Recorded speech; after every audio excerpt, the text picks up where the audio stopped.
Nowadays, the idea of marriage seems quite natural to most people. However, it has not always been so.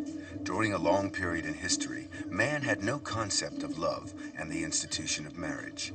From the very birth of human history, around 3 million years BC, up until the end of the matrilineal society around 5000 BC, the history of marriage can be traced through its successive stages, beginning with group marriage, through polygamy, and finally to the monogamy stage. Each stage of this evolution had its own development, traces of which could be found a mere 3 decades ago in China. Today, these traces are fading, and in some instances have all but disappeared.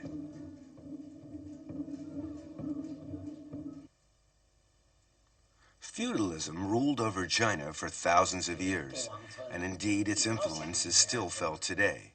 In Shaanxi Sheng, the cradle of the Chinese nation, this feudalism can be witnessed in the marriage customs. The marriage is arranged by the parents and the matchmaker. Family reputation is important and is scrutinized carefully. Many formalities must also be observed. The bride's birth chart must first be obtained. It is then hung at a shrine in the groom's house for 3 days. If nothing evil happens within this time, the bride-to-be is considered fortunate. A fortune teller then confirms whether she will bring luck to the groom's family. This is known as matching. Once a bride price is agreed and is delivered to the bride's house by the groom's family, then the wedding day is set. On the eve of the wedding day, the dowry is delivered to the groom's house. There, every item is announced in the traditional manner. Any deviation could bring disgrace to the families. The day of the wedding, and the groom's house is festooned with bright decorations. The bride is carefully groomed as she awaits the sedan chair. She looks forward to the big event with some trepidation, as she has yet to meet her future husband.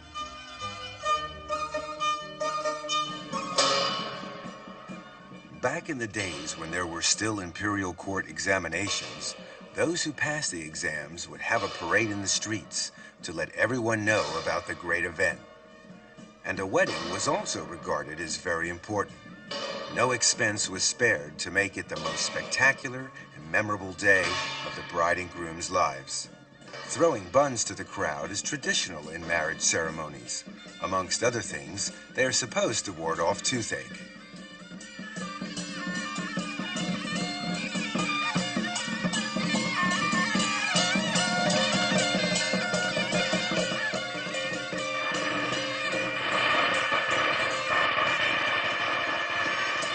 At last, the bride arrives.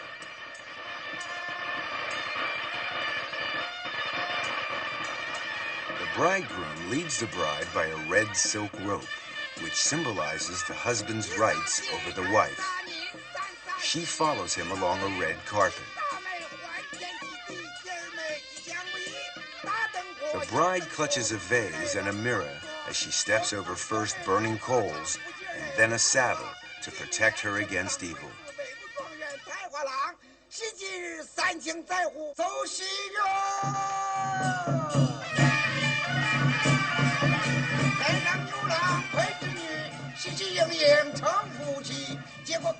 Usually, the bride's veil is lifted after the ceremony, but here, the bride uncovers her face before the ceremony starts. This is a moment of truth where the bride and groom first set eyes on each other. By now, it's too late for second thoughts. Of course, even an arranged marriage can turn out to be a successful and happy one. This young couple will have to trust to luck and to the good judgment of their parents.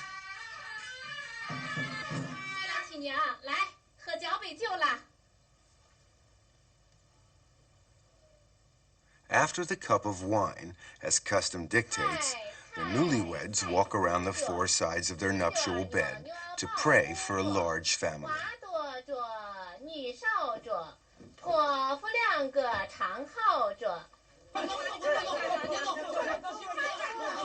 After the wedding banquet, friends and relatives will come and tease the young couple. The idea behind this is to provoke a physical contact between the two of them. These friends have decided to grab the bridegroom and put handfuls of grain inside his clothing. The bride is then encouraged to find the grain and take it out. By doing this, the husband and wife can become better acquainted and the ice is broken. Secular marriages are quite common. In fact, it's even possible for a man to marry a ghost. In the feudal era, some engagements were arranged before a child's birth, others during early childhood. Life expectancy and the child mortality rate often left one or the other future partner with no one to marry. In Fujian, a surviving male may remarry. However, he is still betrothed to the deceased, and he must marry her before he can marry her replacement.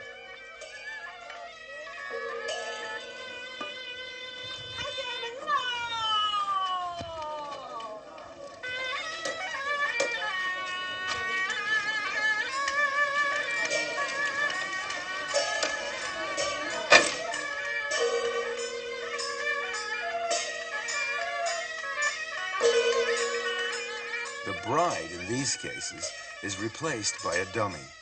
The ceremony remains the same.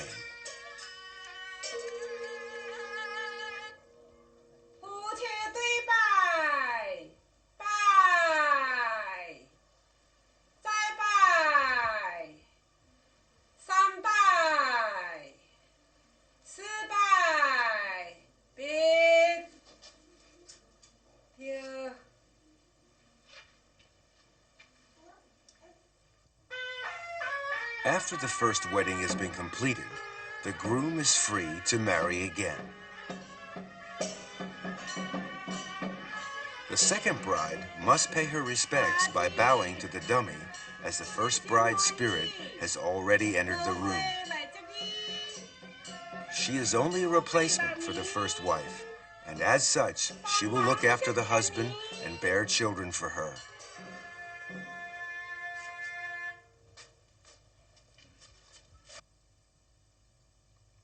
On the first night of the honeymoon, the dummy is put on the bed. Beside her is a paper husband, so that she won't be jealous.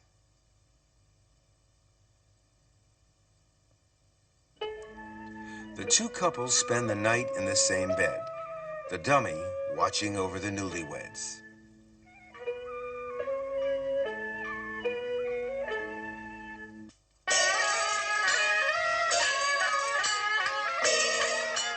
These feudal practices are unfair when it comes to women who lose their betrothed before the wedding day.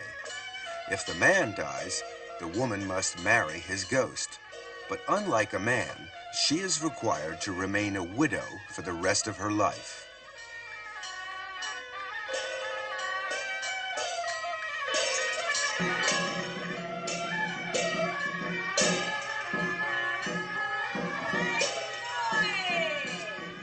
The wedding formalities are gone through as usual, but in this case, a rooster represents the groom.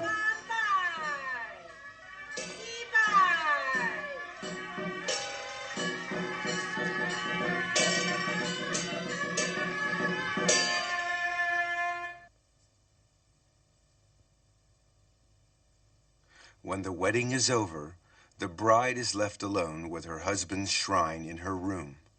She will remain in his family for the rest of her life, unable to remarry. This was considered to be virtuous of a woman back in the old days.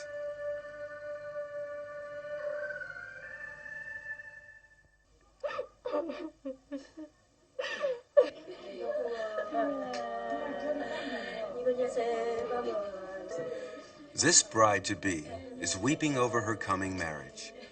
It's quite common in many places. In Hunan, the Tu-Jia tribe is a typical example. According to custom, this girl started weeping 48 days before her wedding day. Her weeping is interspaced with singing. She is sad because her marriage will mean leaving her parents. As she sobs, She also curses the matchmaker for having found her a husband who will take her away. Her girlfriends join in the mourning. They mourn the breakup of the family and the severing of domestic ties.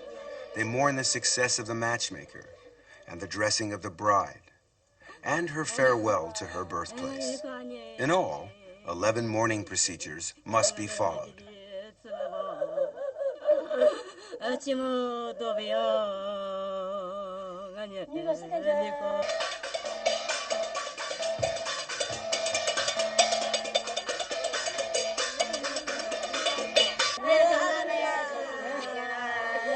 The wedding day begins with the bride, still sobbing, taking her place in the sedan chair. She bids farewell to her lamenting family, knowing that she will return in 3 days' time to a, hopefully, more happy atmosphere. She bids a last goodbye to her ancestors' shrine amidst a chorus of wails.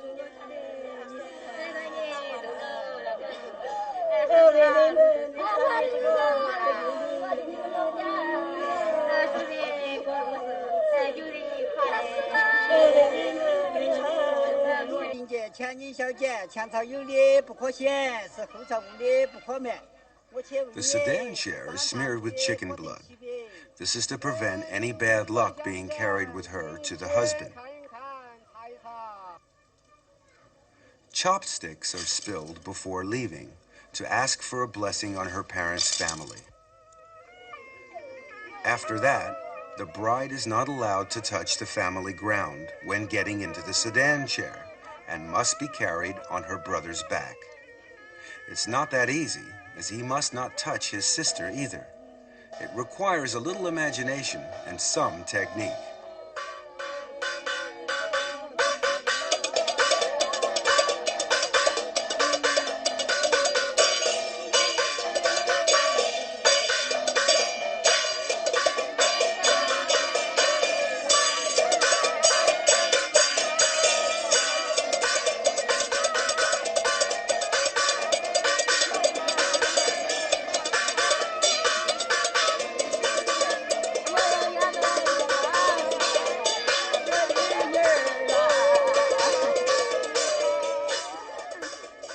The bride is supposed to struggle to show that she is unwilling to leave her family.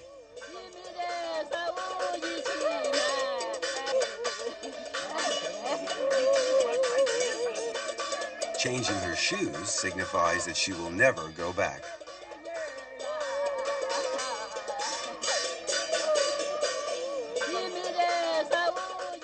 Her girlfriends make a pretense of grabbing the sedan chair as it's leaving. It's very important to make a good show of this. Some scholars believe that this symbolizes the woman's resistance to the husband's rights.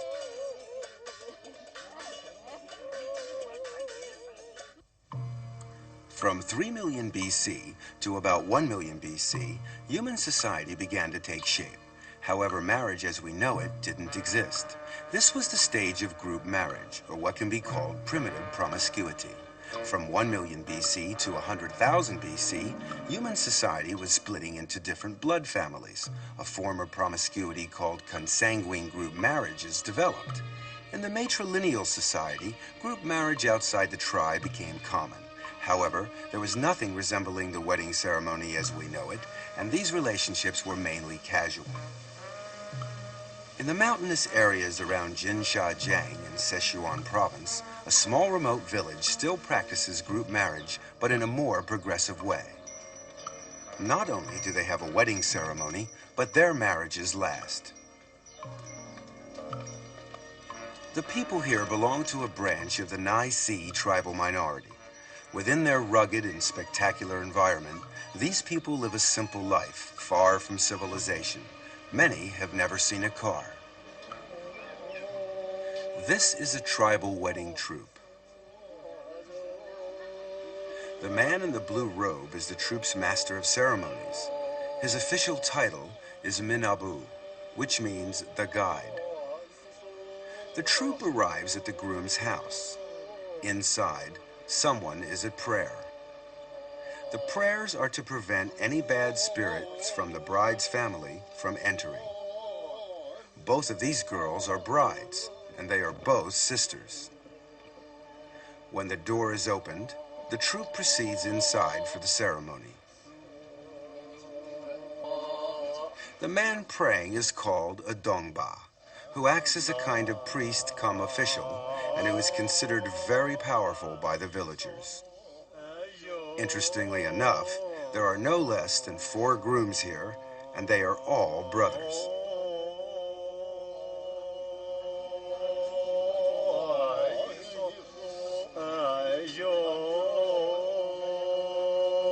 The tying of a cowhide rope is a very important part of the ceremony.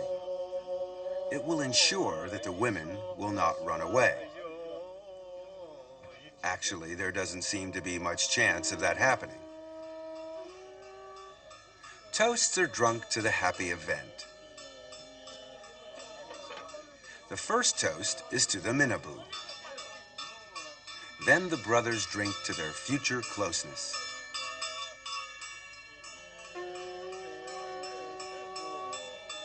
A toast to the brides follow. They are now husbands and wives. Each husband will have 2 wives, and each wife has 4 husbands.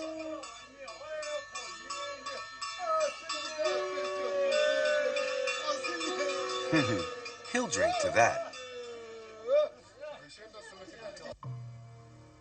With 6 people living under one roof, accommodation is no simple matter. They must live in a 3-story house, husbands living on the top floor, and other members of the family on the 2nd floor, including the 2 wives. The wives are not allowed upstairs. When a husband feels romantic, he must go downstairs. This could cause a problem if all 4 husbands have the same idea at the same time. In these cases, it's a rule of first come, first served.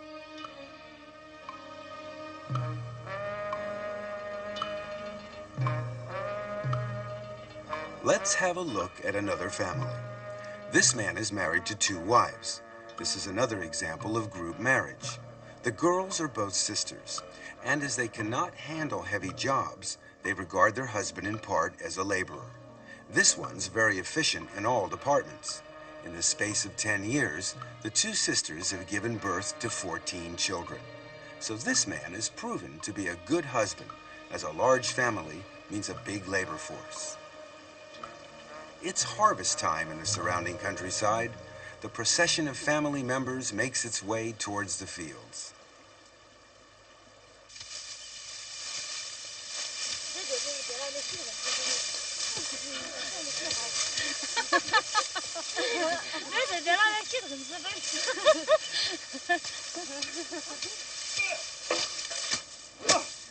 It's a case of all hands on deck. A big family means less hired labor and more money.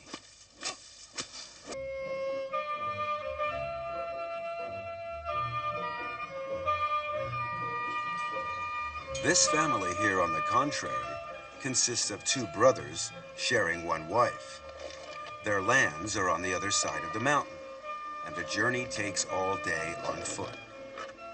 Usually they leave their wife at home and spend most of their time farming and hunting in the woods nearby. It seems that game is very plentiful in this part of the country. The wife takes charge of all the housework and cooking. The staple diet is a mixture of corn flour. With wheat, they make a kind of wine, which is drunk daily. Clothing is knitted from either wool or hemp, and each family makes do with articles that are homemade. Their only mode of transport is by foot, but the people seem content with their simple lifestyle.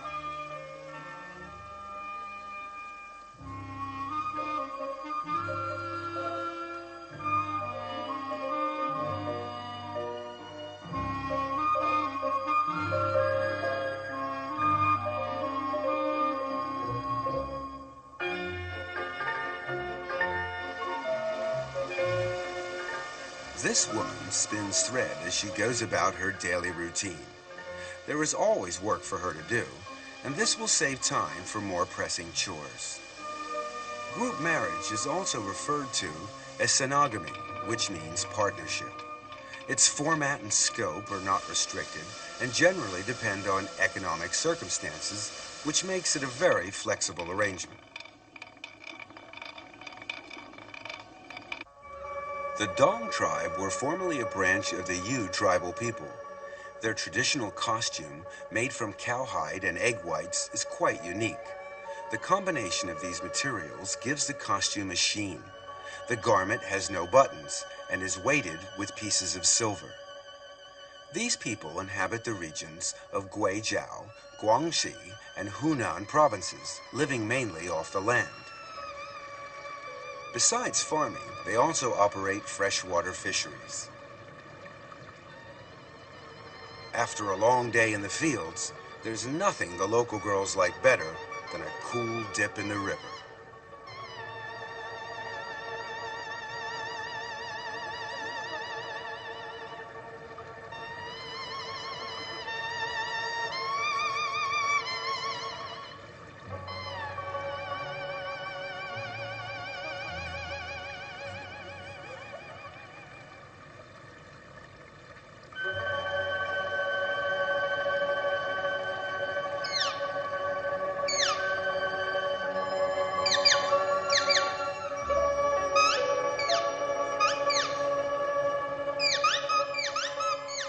On some of the main routes to the village, intricate wooden bridges span the rivers.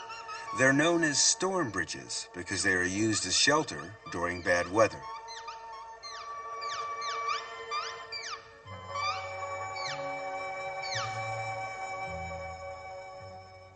These towering structures in the village are pagodas, which are built in such a way that they resemble giant fir trees.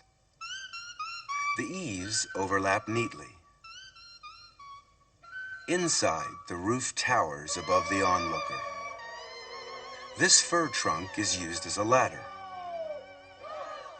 The ancestors of the Dong Yu people were a tribe that lived in the forest, and so these pagodas are built in the shape of a fir tree in remembrance of their ancient origins.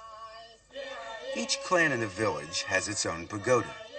Whenever a crisis arrives within the clan, members will gather here to discuss matters and resolve the problem. However, the pagoda also serves quite a different purpose. Young girls will often invite boys from outside the clan or village for a few hours singing, dancing, and conversation. The song they sing is called a step song, for obvious reasons.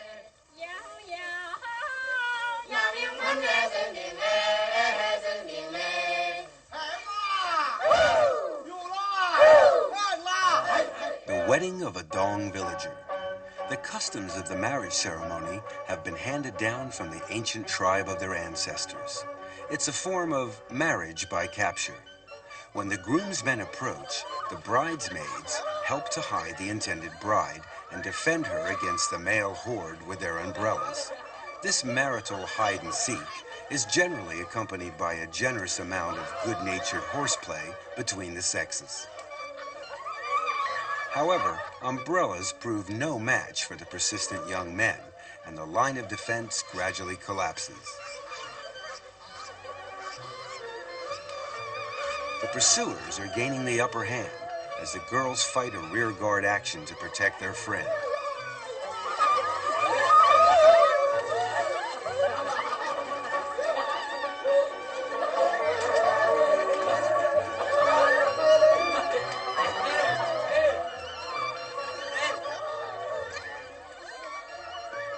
It's the end of the battle, and the bride, a little out of breath, but none the worse for her ordeal, resigns herself to submission.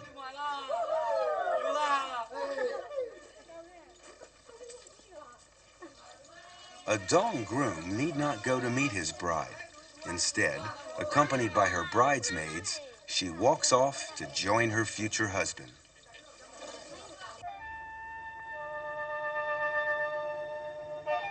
The Bao Yi tribe live in the southern part of Guizhou. All the houses in the village are made of stone, even down to the roof tiles. Here, young boys and girls marry at the age of 13 or 14, the girl remaining with her parents after the wedding, a custom known as non-virile local residence. During this time, she continues to dress like a maiden, sees her own friends, and carries on meeting other men freely. This period may last for up to a decade. This separation is an insult to a husband's rights, and he must take her back to restore his honor. This bride has been descended upon by her mother-in-law and sister-in-law. She struggles and breaks free as the two women give chase.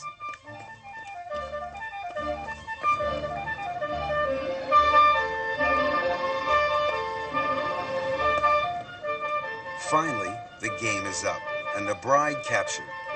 The bride will have her hair combed out so that she no longer looks like a young girl. From then on, she is a woman and must assume her responsibilities as a wife. It's another form of marriage by capture.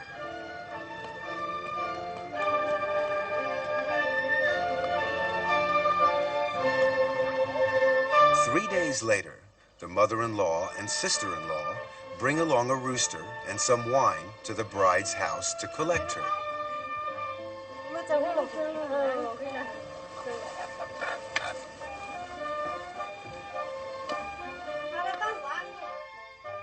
She is given a change of clothes and required to dress like a married woman. A traditional hat is placed on her head. From now on, she is obliged to stay with her husband and renounce her flirting with other men.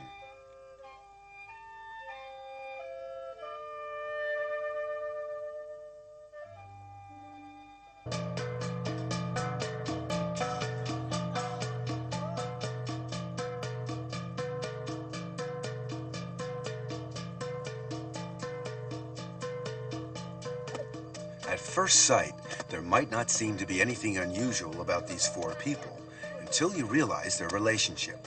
The man on the left is the husband. On his left is his wife. On her left is her lover, and next to him is her lover's wife. This complicated relationship is quite common for these people. They are the Ao Yao tribe, and they live in Guangxi. The marriage customs here represent a transition between polygamy and monogamy. These people have a saying, a couple only eats together, but lovers sleep together. Marriage is seen as a means to increase productivity. Working together and taking a lover is regarded as being reasonable as well as being legal. This is the time for planting, and so the wife's lover brings along his wife to lend a hand in the fields. The husband, of course, is very grateful to them. A lover's date is usually initiated by the woman. With this secret signal, the lover will know exactly what to do.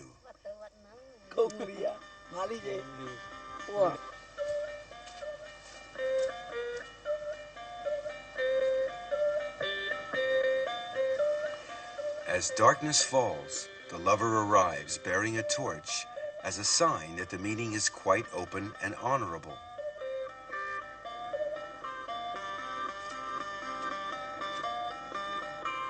The family hasn't quite finished eating dinner when the young man arrives, but the husband behaves normally and receives him as a distinguished guest, since everything is above board. The lover feels honored.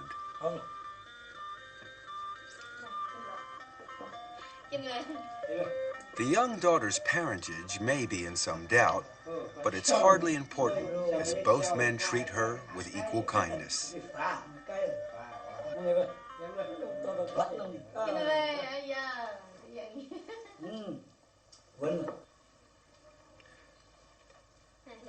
After supper comes entertainment, but first they gather to wash their feet together.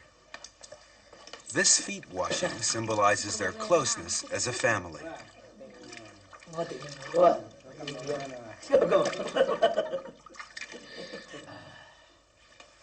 When everything has been seen to, the wife and her lover are free to enjoy themselves. The husband is expected to leave them alone, so he lights his own torch and goes off to meet his own lover.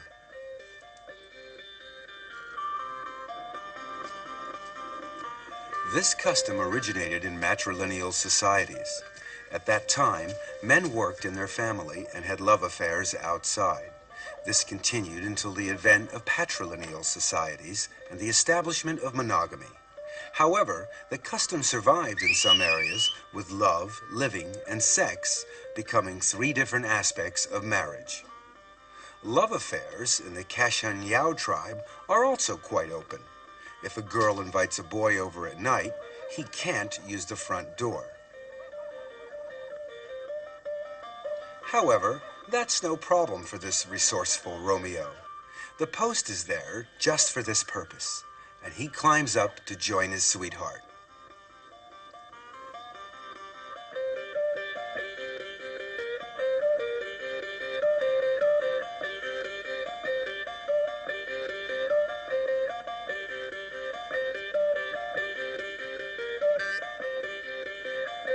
The next day, the girl will end the relationship if she decides she can't get along with her suitor. If she likes him, however, she will introduce him to her mother. In this particular case, the mother is delighted to find that her rather plain daughter has managed to catch herself a handsome young beau. She thanks him for coming and hopes to see him again. He is given a present and asked to stay a while. A marriage looks to be on the cards. Their customs show matrilineal characteristics before marriage and patrilineal characteristics after marriage. It's the result of being in transition from one stage to the next.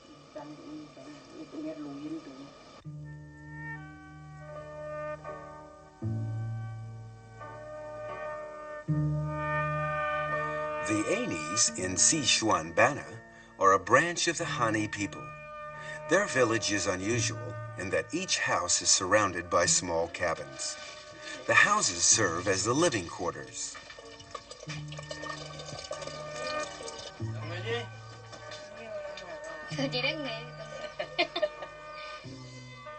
Inside the house, however, men and women are strictly segregated and must stay in their respective corners of the house. Even eating and working are undertaken separately, men with men and women with women. Even couples are not allowed to stay together.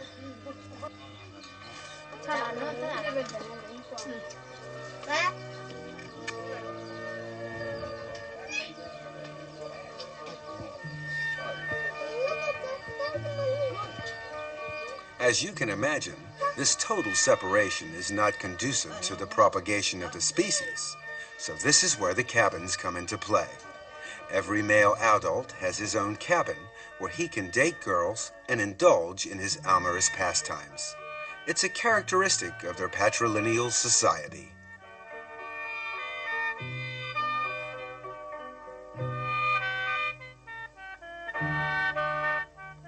The Anis hold the gourd in very high esteem.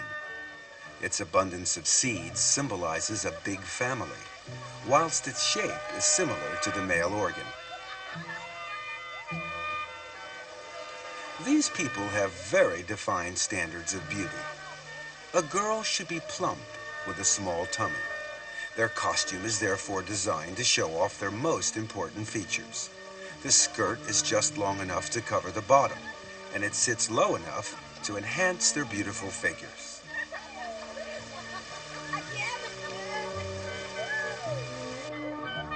This group of young girls typifies the ideal beauty.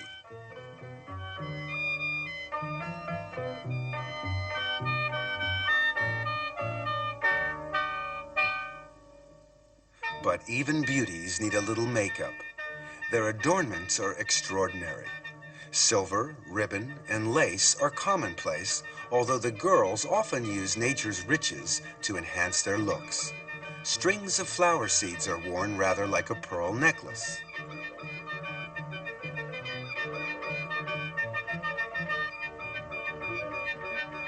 Shells, which are highly sought after in the mountain areas, are made into a belt.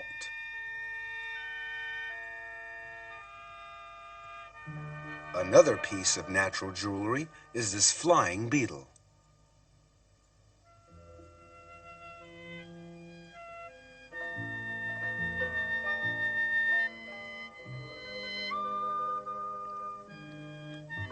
Before it can be used, it has to be prepared. The girls wrap it in a leaf, then dry it out thoroughly in the fire. It is then threaded with a piece of twine. The effect when put in the hair is quite beautiful.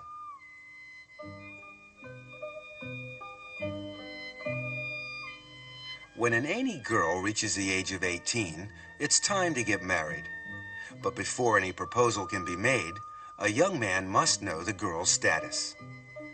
A yellow cap shows that the girl is 18 and is still single. A black hat means the girl is already married. A round hat means she's under 18 and can't get married yet, although she can have a social life.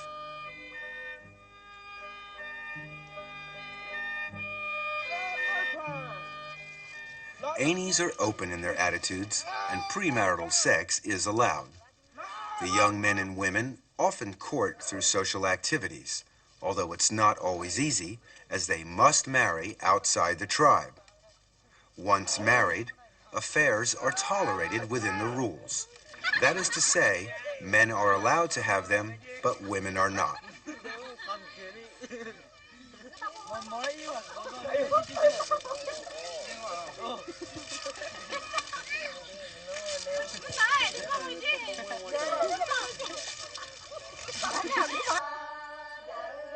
There's another way that young men and women become introduced. Young men from outside come in search of a girlfriend after first having obtained permission from the local villagers.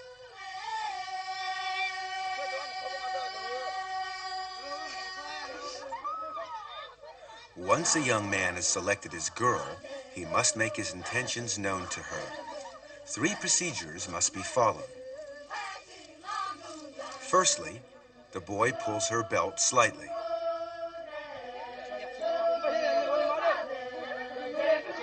Then he pats her on the shoulder. Finally, he grabs her from behind. If the girl resists, then the boy must leave her alone and try again with a different girl. This young man's wish has come true, and he's got his girl. To celebrate, the local boys treat him as an honored guest and give him a drink. In this case, it's not wine, just water. The lucky man is invited to stay the night, and a cabin is provided for the couple to spend the night in.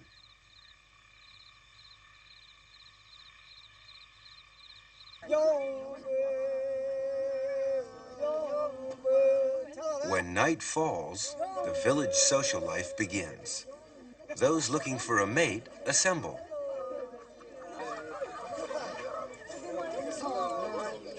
At first, the boys keep their distance.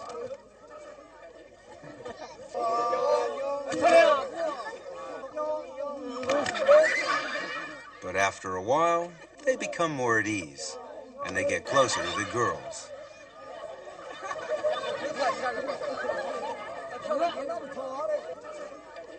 When a decision is made, the young man must approach the girl of his choice.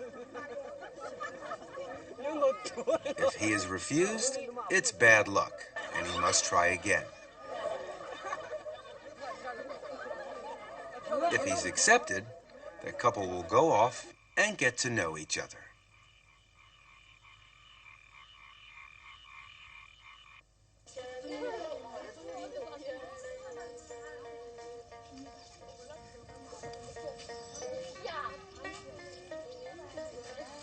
The remote Ai Lao Shan Mountains in Yunnan is the home of the Yiche. They are also a branch of the Han people. The Yiche women's traditional costume is quite unusual. It is made up of a pair of shorts with a front opening blouse which leaves the right breast exposed. It's their everyday clothing, and it's not considered indecent.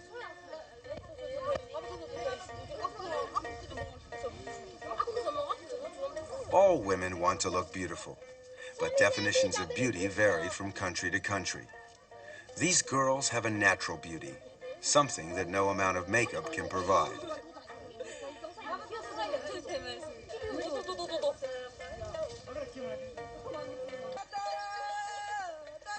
Yichi have a special festival called Liang Hala, when young men look for a lover. The way they greet young girls is very unusual. Instead of shaking hands or even a kiss on the cheek, a man will press a girl's breast. Right side for old friends and left side for strangers. It's a great embarrassment if the wrong one is pressed, but the faux pas is quickly forgiven.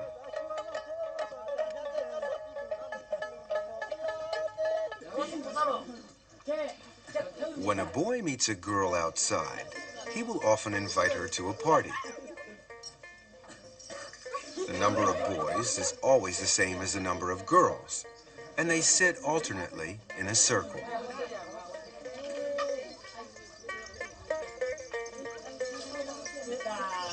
They talk and flirt freely with either the person to their left or the person to their right.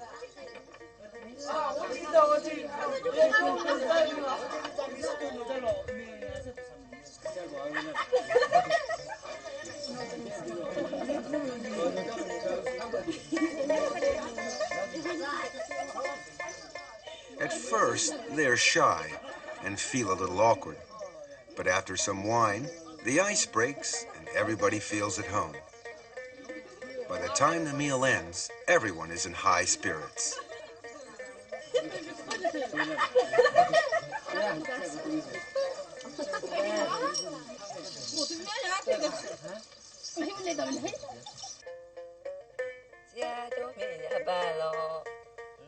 The Ichi are open in their sex life. However, despite this, an illegitimate child is frowned upon. This is not much of a problem, as all girls are betrothed at the age of 4 or 5. They remain with their parents and don't live with their husbands until they are older and have given birth to a child. This shows that they are fertile. It's another example of a non-viral local residence. A bridal party readies itself for the big event. The smartly dressed girls here are only the bridesmaids.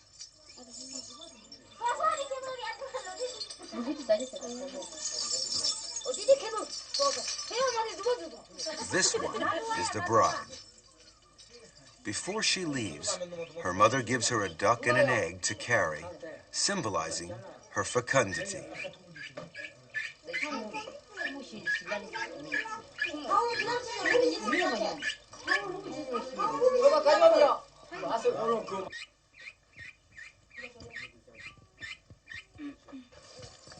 This man is being beaten as he is leading the party taking the bride back home.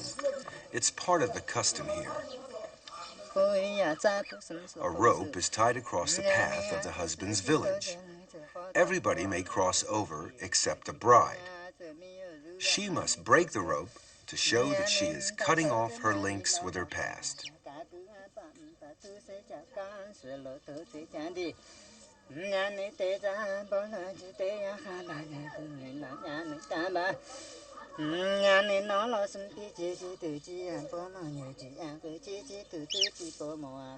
On arrival, the egg is put on the stove, and the bride will share a bowl of uncooked rice with her new husband. From then on, they are married.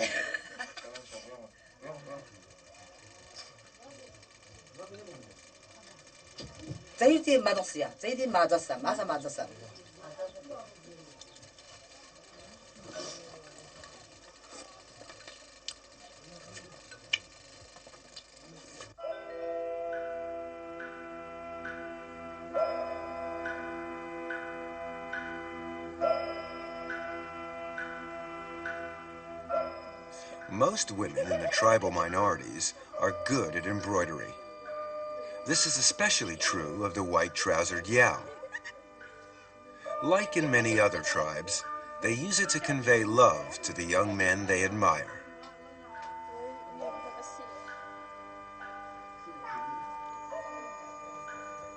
When they are in their teens, their parents build a cabin for them. They use this cabin for their love affairs.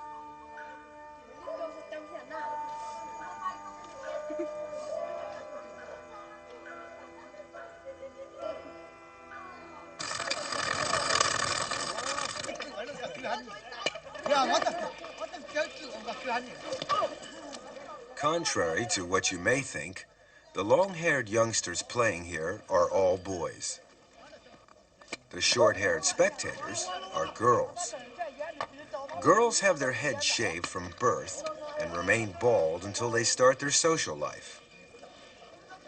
These novices still sport a short haircut.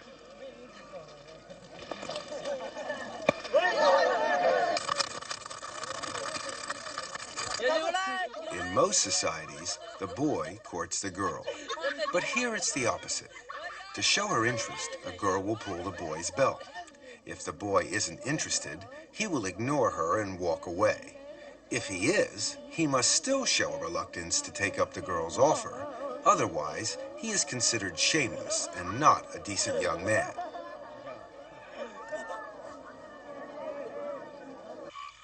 If the girl wishes to take things further, she will take the boy home. Some boys prove to be more shy than others.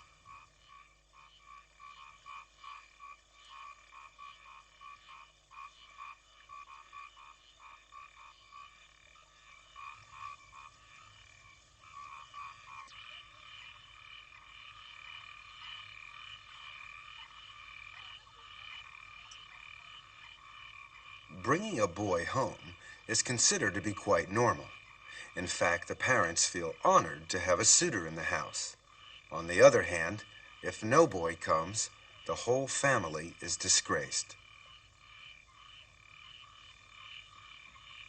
Though they are free in their sex life, the marriage is still subject to certain rules.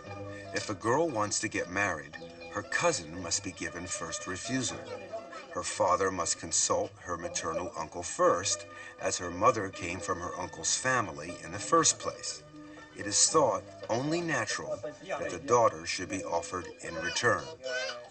The offer is made in a roundabout way. The father asks, "The vegetable on my farm is mature. Would you like it?"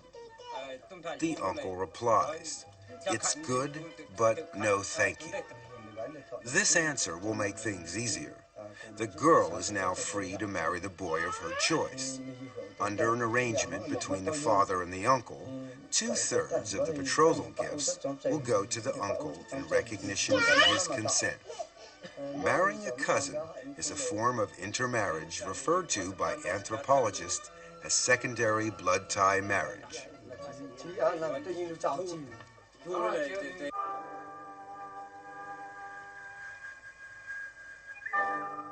This practice prevails in the Va tribe too, although it is not allowed within a patrilineal family, nor within the same clan.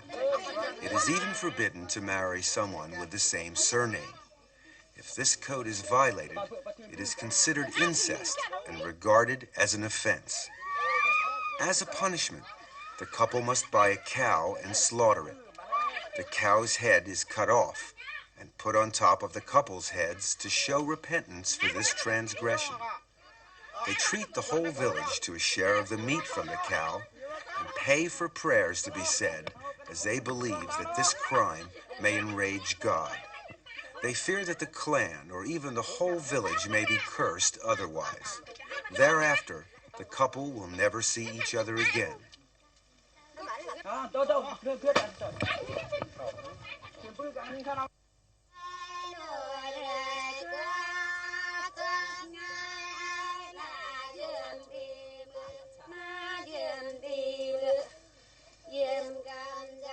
The Va live in the mountainous region of Yunnan.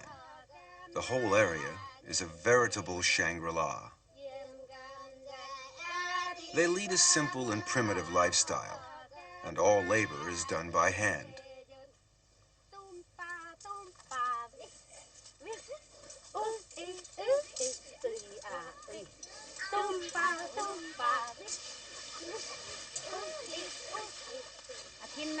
The women usually work stripped to the waist.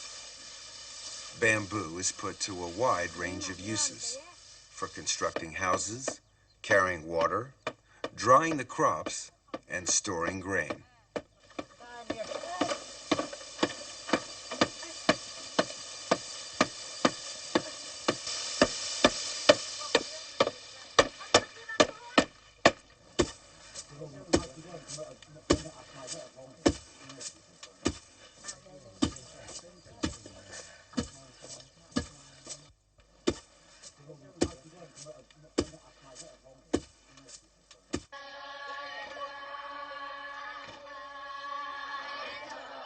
The Va practice free love.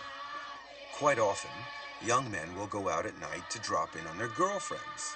Sometimes they will go in twos and threes, or even in a large group.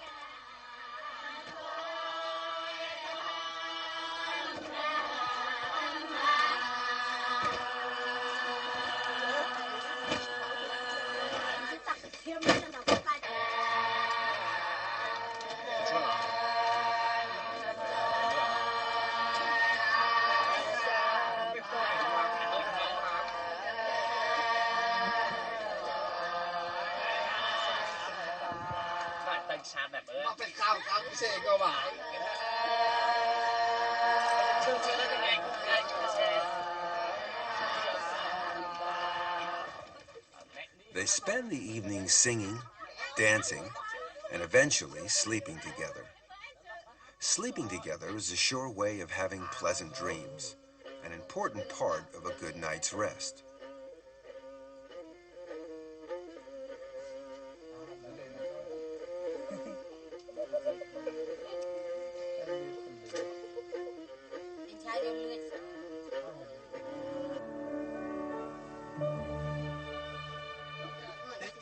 The next morning, the youngsters tell each other about their dreams. If one dreams of trees or bamboo, it means good luck. A tree being pulled down or a man falling is a bad omen. In this way, they try to read each other's thoughts. If the couple get on well, the relationship will continue. If not, they can always break it off and blame it on the bad dreams.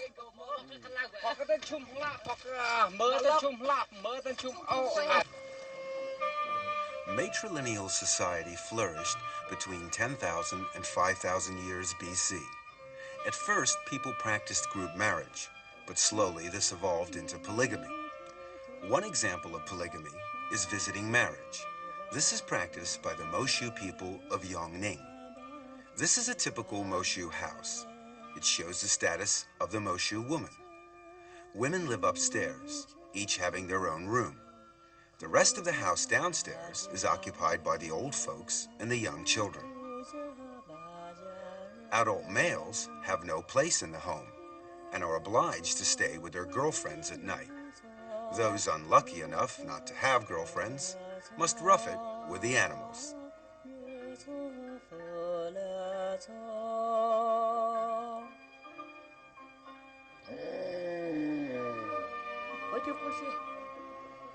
An initiation ceremony is held when a Moshu boy is 13.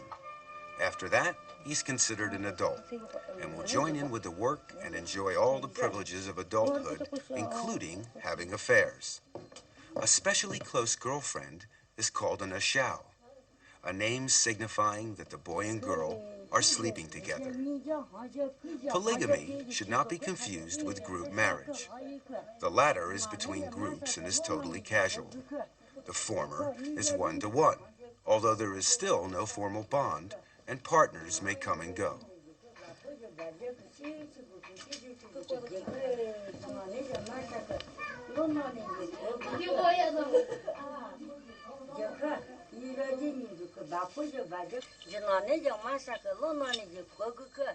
After the ceremony, this young Moshu boy will be an adult. He is ready to take his first ashao.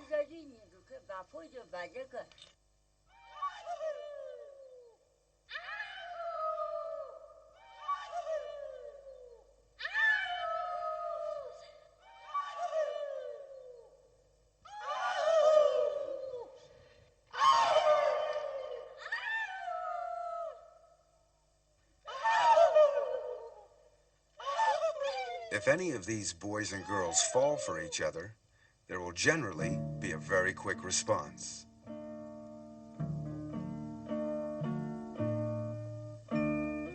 At night, the young boy goes to the house of his new ashao.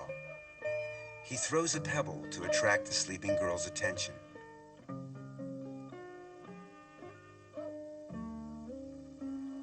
The girl comes down and invites him upstairs.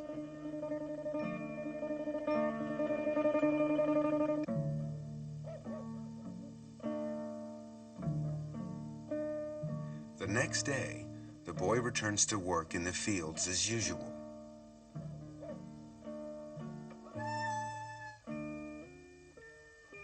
If he fails to come back the next night, then the affair is over. Likewise, if the boy returns and the girl refuses to open the door, the affair is over.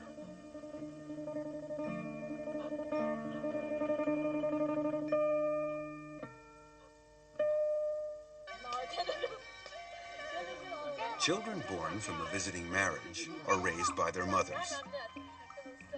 The father has no obligation to participate at all. However, men are not all without feelings, and after a while, he will lend a hand with the housework and the child.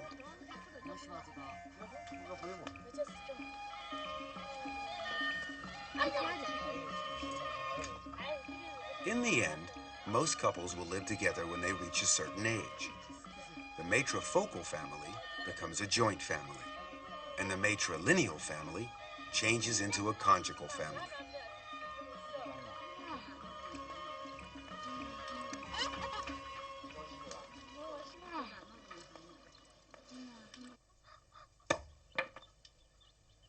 Visiting marriages have no rights, but for the Zhuans in Qinghai, it's quite different.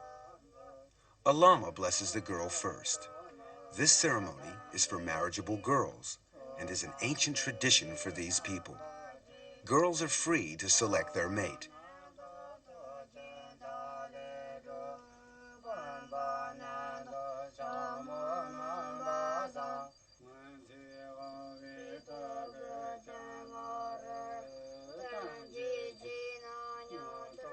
When it's time for the girl to change her clothes, she must wear 2 pearl necklaces at the back of her head to indicate the end of her maidenhood.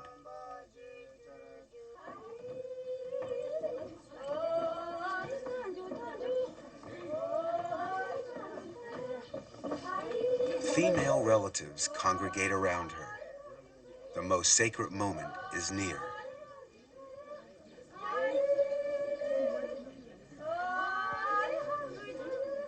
The closer they come, the lower the bride must hold her head. It's a religious ceremony called Dai Tian Tao, or marriage to the god.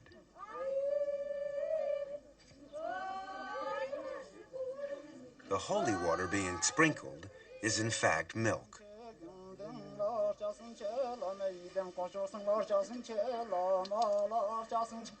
During the prayers, the bride's face is washed with holy water.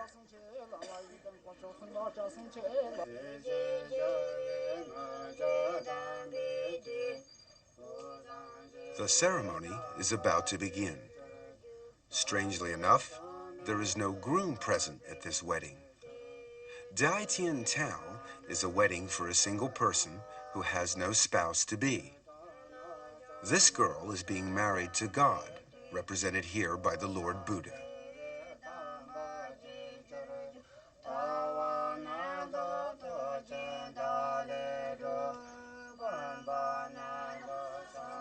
After the ceremony, the girl is free to have love affairs and to bring men home.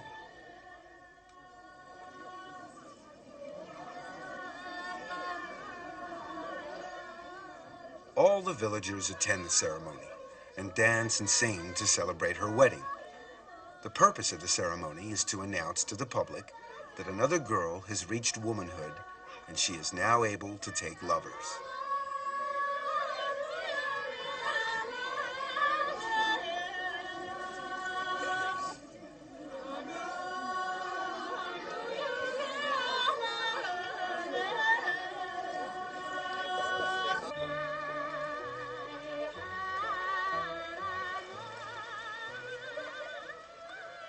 Now that she is married, she may indulge in the activity of jiao shang, having love affairs. It's a form of polygamy where the couple come together for a purely sexual relationship with no thought of family bonding. There is no right of exclusive access either. Each partner may come and go freely.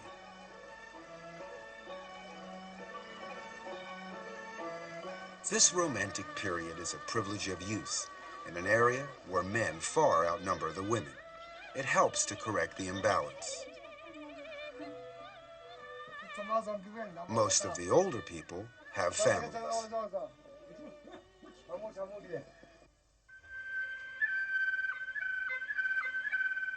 The Miao tribe are a larger minority. They regard themselves as descendants of Qi Yu and are scattered around the southwest mountainous areas of China.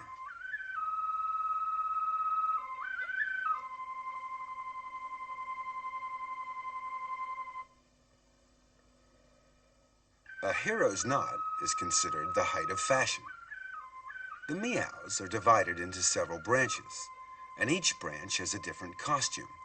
Customs are different too.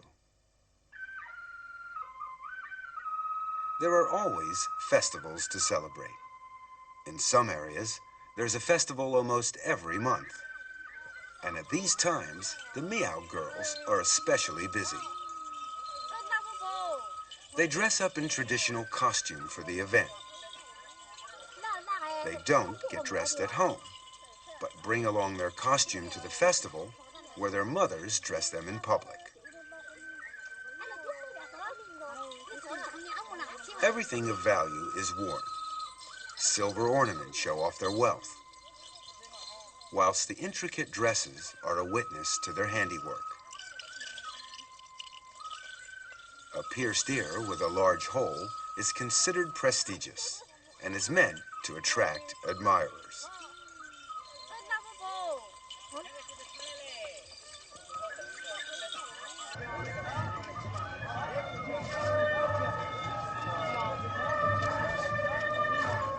During these festivals, performers from surrounding villages will turn up to provide countless entertainment.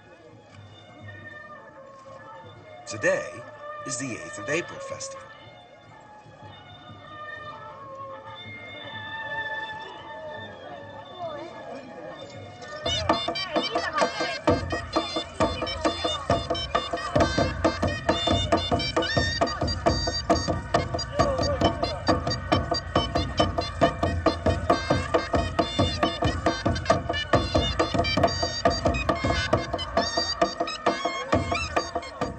Villagers present a gift to the mother of the dragon, for whom the festival is held as a welcome.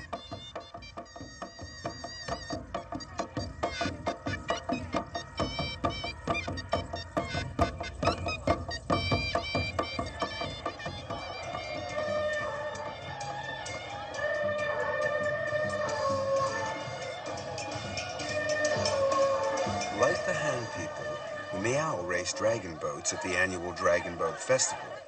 The Miao legend surrounding this festival is identical to Han legend, except that they maintain Qi Yun was a Miao. Hunan is the Miao place of origin, and there are indeed historical records of a Miao army, so their legend is not based on fantasy.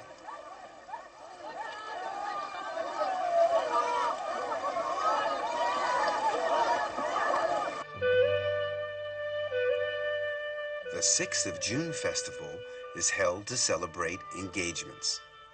The atmosphere is completely different here.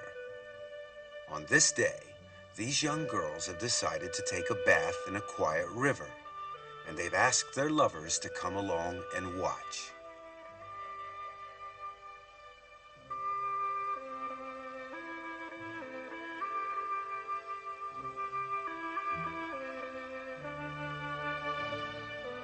This boy makes a thorough examination.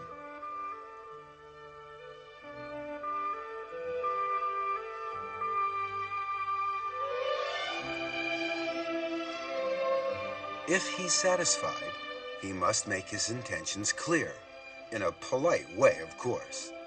He pays her homage by presenting her with a red ribbon, a token of engagement. In receiving it, she accepts his proposal. Romance is truly international. Another festival is called Eating Maiden's Rice. Besides the usual singing and dancing during the day, the whole family has dinner together.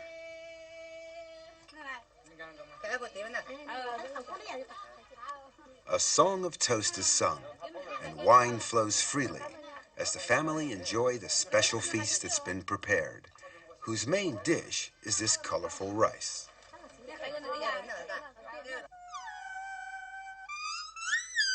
At dusk, young boys arrive blowing a horn as a call to their girlfriends. Each girl takes a rice ball to her lover. It's called asking for rice. The rice balls have messages.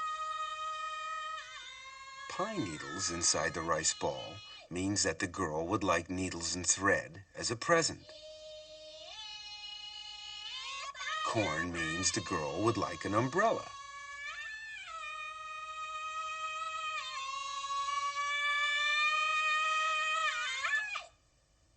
Two sticks bound together mean they'll never part. True love. If it's empty, it's bad luck. It means she's breaking it off. Meows will select their mate within the tribe. Two young persons meet on the road. They sing to each other to show their admiration. During the song, they find out about their respective backgrounds and see if the other is knowledgeable.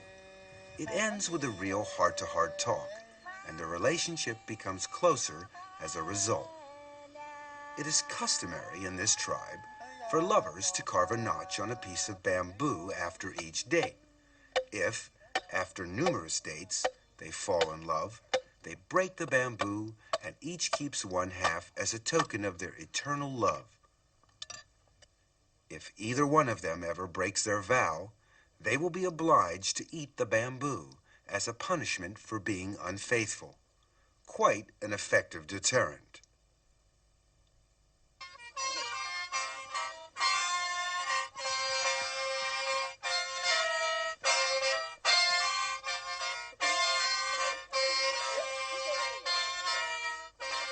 The Gurja are a branch of the Miao tribe. They're experts at blowing the sheng, a long horn-like instrument. Under traditional rules, no blowing is allowed after the planting season. Otherwise, the seedlings won't grow. The correct time for sheng blowing is before planting, which is also the right time to look for a girlfriend.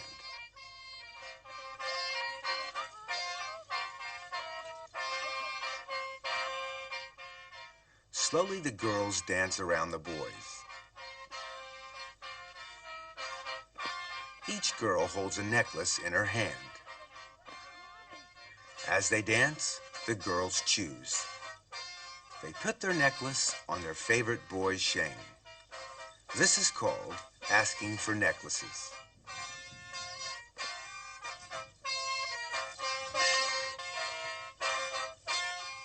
This young man is lucky. His sheng has been decorated. But not every boy is sure to be successful. This one has something the others don't. He has 3 necklaces on his sheng.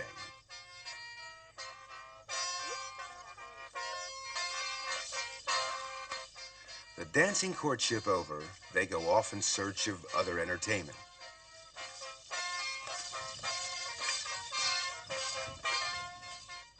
Leaving the unfortunate boy to curse his bad luck.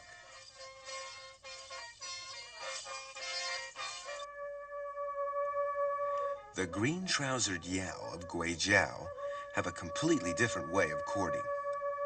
Girls all have a small hole in the wall over their beds. It's called a lover's hole. At night, when the girl is asleep, a young boy tries to wake her up by prodding her with a thin bamboo stick. The girl wakes up and grabs the stick.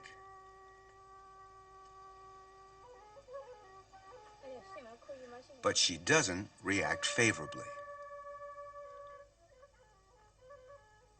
So the boy decides to go home. Another one soon arrives.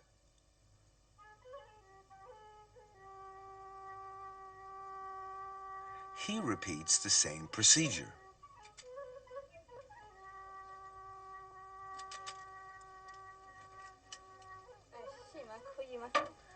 This time, things look more hopeful. She asks him who he is. They talk to each other through the hole, usually until dawn. He seems like a nice boy, and she lets him in so that he doesn't catch cold.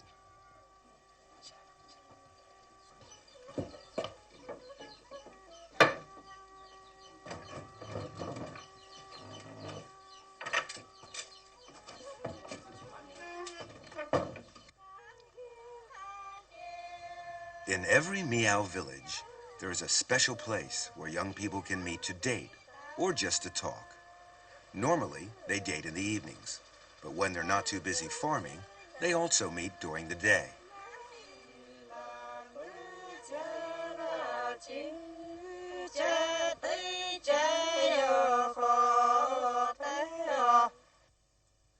Most girls spend hours and hours embroidering. Those who can't embroider find it very difficult to marry. Free love is popular with the Miao, but marriage is still decided by the parents. The bride must walk to her husband's house. The whole party dresses up to show off their beautifully embroidered costumes, and it's often difficult to tell the bride from the bridesmaids. The Miao never marry within their clan, and these two families live far apart, so the bride's party has a long way to walk. Miao have special greeting customs when a marriage is about to take place.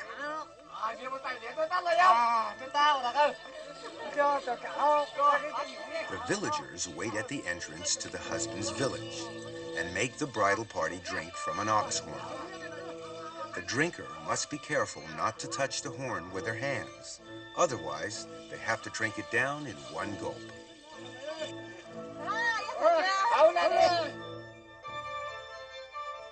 The bride is required to step inside with her left foot forward.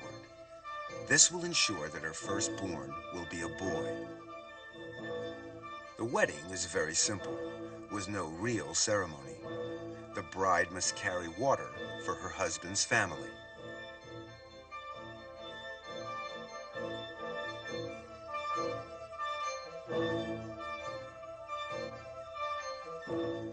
At night, she must stay alone in the kitchen. The groom must also find somewhere separate to sleep until the bride is returned to her parents' house. The next day, the bride leaves and goes back to her parents' house. There she continues her work, embroidering, singing love songs, and having affairs with young boys. The couple practice a non-vira local residence. Only in the busy farming season or during festivals will the bride go back to her husband's house for a few days. After she's given birth to a baby, she will start living with her husband. Another form of marriage is the secret marriage. This young couple haven't got their parents' consent, so the boy sends a group of his friends to collect the bride secretly. The bride is ready and packed. She goes off to a quiet place with her bridesmaids, where the wedding is to be held in secret.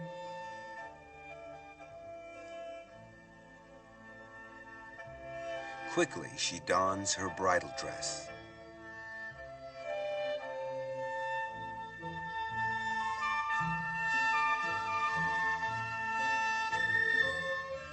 Some food has been prepared for the wedding breakfast. The event turns into a wedding and a picnic rolled into one.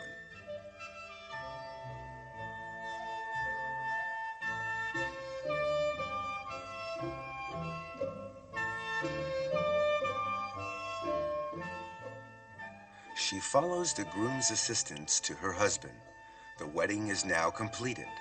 This kind of marriage is recognized as being legal, and the parents cannot object.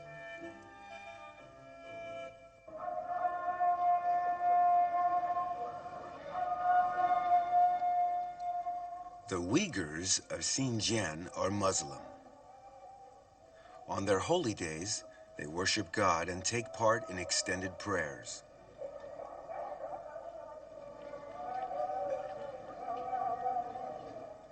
Only men are allowed inside the mosque.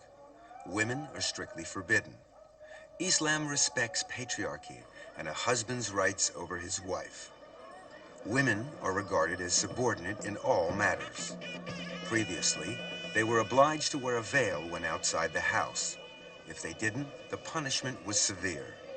If a husband says, "I release you," he is considered divorced from his wife, and there is nothing that she can do about it. Islam allows polygamy. Their holy book, the Quran, says that a Muslim may marry the woman he loves and have 2, 3, or even 4 wives. An old-fashioned Uyghur marriage is very feudal in its traditions and is conducted according to Islamic law. The groom's father brings gifts to the bride's house the day before the wedding. The gifts include a cow. Understandably, he receives a warm welcome. Men and women are not allowed to mix unless they are kin, so the hosts are all men.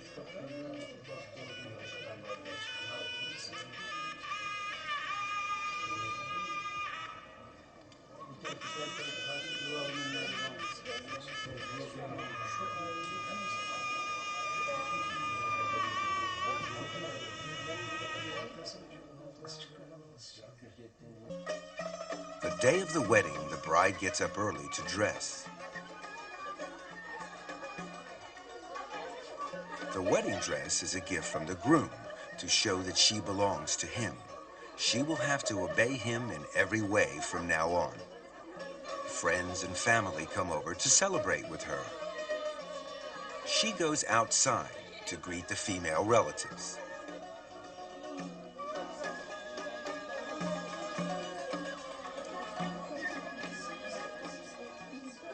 The wedding banquet is lavish. An array of snacks, preserves, sweets, and fresh fruit is prepared, all specialties of Xinjiang region. Unlike many other peoples, the Uyghurs hold their weddings at the bride's house. The guests eat whilst waiting for the groom. Finally, he arrives, amid much good-natured horseplay.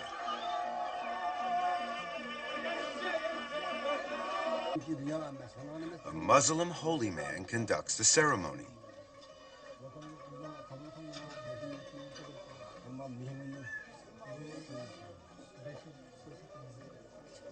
First come the prayers. Then the bride takes her vows and says, "I do."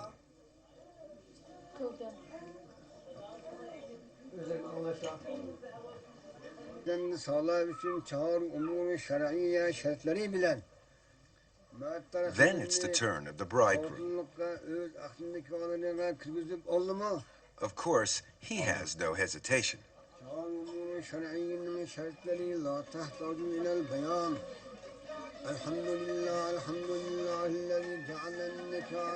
After the vows, the bride and bridegroom share a piece of salted bread.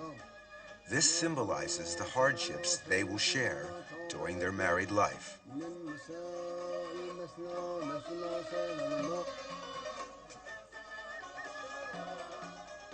The wedding party then travels back to the groom's house. Here the bride must be carried over a fire before going inside to prevent evil and bad luck from entering, just as the Han brides do.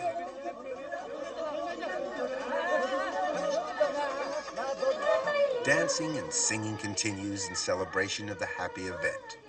The groom's sister takes the bride's veil, and the wedding is complete. Freedom, monogamy, and sexual equality are the characteristics of a modern marriage. The marriage laws stipulate that prescribed marriage, purchasing, and any acts interfering with marriage are forbidden. Both partners must marry voluntarily, with no pressure from third parties. Of course, love plays a very important part in any modern marriage, and having a love affair is seen nowadays as a prelude to getting married. In the countryside around Beijing, this can be seen happening wherever you look. Not everybody enjoys these romantic encounters. Some people find it difficult to find a partner. This is especially true in big cities. In Beijing, the worker syndicate has set up a Lonely Hearts Club with a computerized dating facility. This modern equivalent of the matchmaker tries to bring together those despairing bachelors with the mates they desire. The scheme has been very successful. The registration and procedures are quite simple. Personal particulars are noted, and of course, individual requirements. Then it's up to the computer to search its files for a suitable match. When one is found, a meeting between the two people can be arranged. First impressions are very important. A little chat helps to break the ice and get to know one another.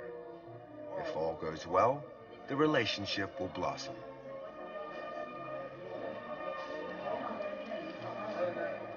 This couple seems to be getting along quite well.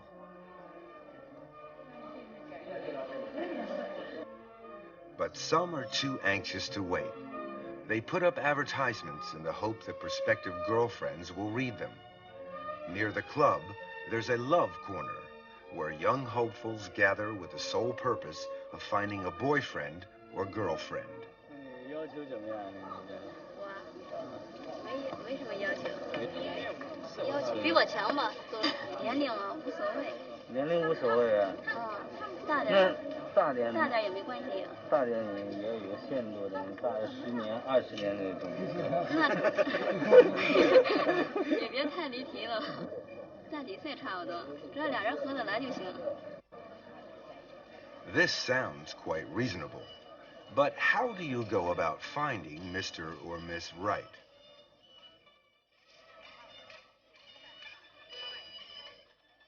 Firstly, it must be someone you like. You must go right ahead and get straight to the point. Oh dear, never mind, try again.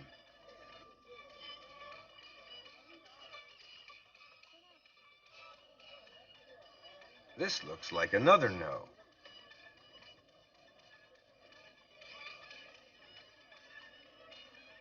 Ah, this looks more hopeful.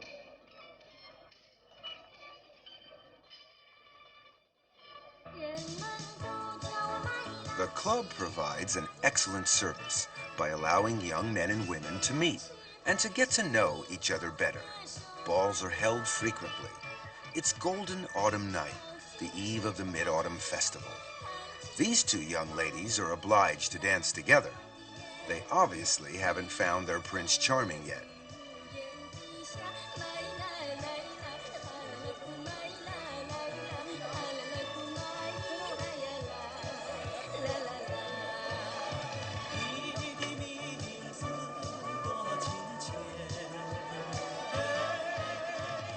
It seems her luck is in.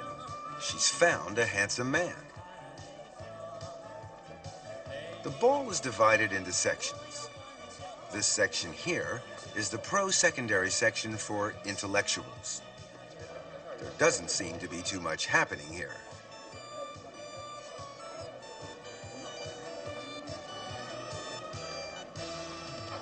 This is the senior citizen section. It's pretty crowded with older men and women trying to find their perfect partners.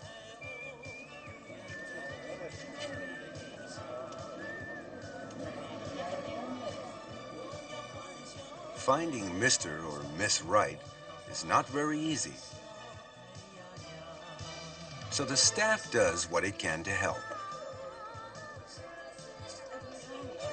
Who knows? Success could be just around the corner.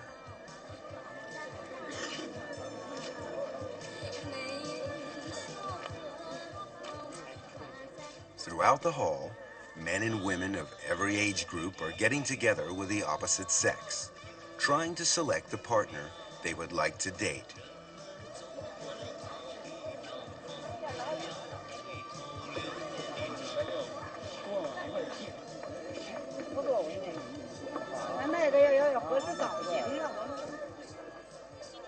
Finally, The ball comes to an end. Partners take their time to say goodbye and exchange addresses to arrange further meetings.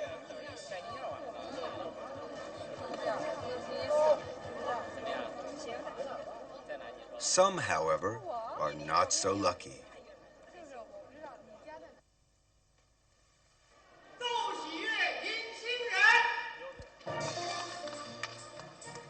Soon after the Mid-Autumn Festival, the club holds a spectacular group wedding for 100 couples who have found their match.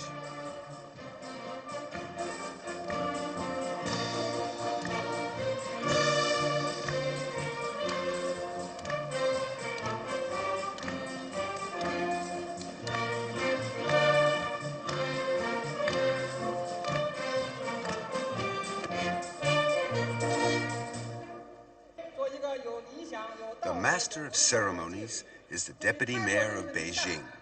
It's quite a grand affair, a happy occasion for all.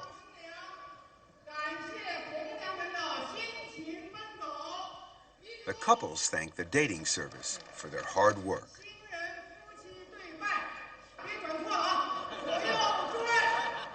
Then they bow to one another 3 times.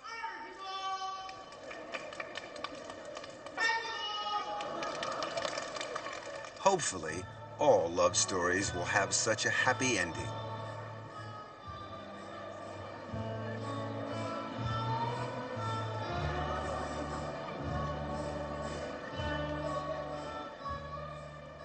The harmonious union of love and marriage is the result of thousands of years of evolution.